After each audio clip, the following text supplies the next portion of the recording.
চিলিন একটি প্রাচীন প্রাণী যার গল্প চীনের গুইলিন শহরের সাথে সম্পর্কিত বলে মনে করা হয়। বলা হয় যে এটি একজন ব্যক্তির আত্মার মধ্যেও কি দিতে পারে। দান্তের গল্প অনুসারে চিলিন কেবল তাদের কাছেই মাথা নত করে যাদের হৃদয় বিশুদ্ধ এবং যাদের উদ্দেশ্য সত্যিই ভালো। এই কারণে ম্যাজিক্যাল কংগ্রেস তাদের পরবর্তী সর্বোচ্চ নেতা নির্বাচনের জন্য চিলিনের সমর্থন নেয়। কিন্তু কালো জাদুর কর্তায় গ্রিন্ডেলওয়াল্ড এই পবিত্র প্রাণীটিকে কেবল ক্ষমতা অর্জনের উপায় হিসেবে বিবেচনা করেন। তার মতে মৃত্যুর পরেও চিলিনকে তার ইচ্ছায় পরিণত করা যেত। গ্রিন্ডেলওয়াল্ড মৃত চিলিনকে একটি পুকুরে ফেলে দিলেন এবং একটি প্রাচীন বিপজ্জনক মন্ত্র উচ্চারণ শুরু করলেন। কিছুক্ষণের মধ্যেই তার শিরায় আবার রক্ত বইতে শুরু করলো।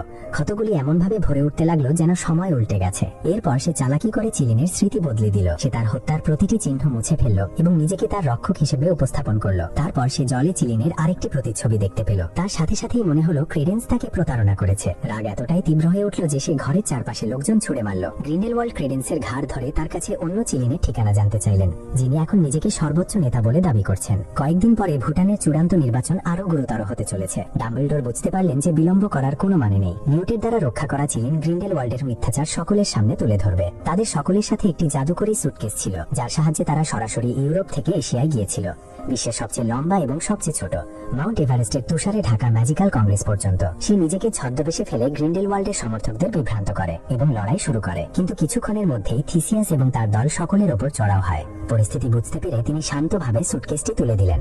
সুটকেসটি খোলার সাথে সাথেই সবাই বুঝতে পারলো যে এটি একটি ফাঁদ। ভেতরে জাদুর বই ছিল, যেগুলো জীবন্তের মতো উঠছিল, খরগোশের মতো লাফাচ্ছিল এবং অদ্ভুত শব্দ করছিল। বাকি সুটকেসগুলো পুরো পরিবেশকে উন্মাদনায় বদলে দিয়েছিল। গ্রিন্ডেলওয়াল্ডের অনুসারীরা সম্পূর্ণ ভীত হয়ে পড়েছিল। নিউট, যিনি যুদ্ধে খুব একটা ভালো ছিলেন না, নিয়ন্ত্রণে ছিলেন। গ্রিন্ডেলওয়াল্ডের একজন মহিলা এজেন্ট নিজেকে বিশ্বস্ত বলে ভান করে নিউটের সুটকেস চুরি করে তাকে অজ্ঞান করে দেয়।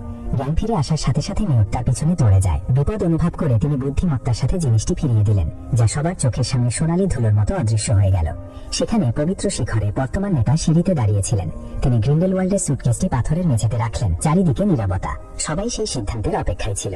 গ্রিন্ডেলওয়াল্ড যখন ভাবছিলেন, তখন দুর্বল সুটকেসটি কেঁপে উঠল এবং তার সামনে মাথা নত করে বসল। জনতার মধ্যে আনন্দের ধ্বনি প্রতিধ্বনিত হলো। তার জয় প্রায় নিশ্চিত ছিল। কিন্তু তারপর আকাশে একটি ফিনিক্স পাখির আবির্ভাব হলো। বন্ধুরা, ভিডিওটি এই পর্যন্তই ছিল।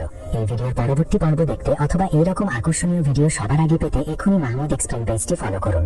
আর হ্যাঁ, ভিডিও ভালো লাগলে অবশ্যই একটি লাইক দেবেন, কমেন্টে আপনার মতামত জানাবেন।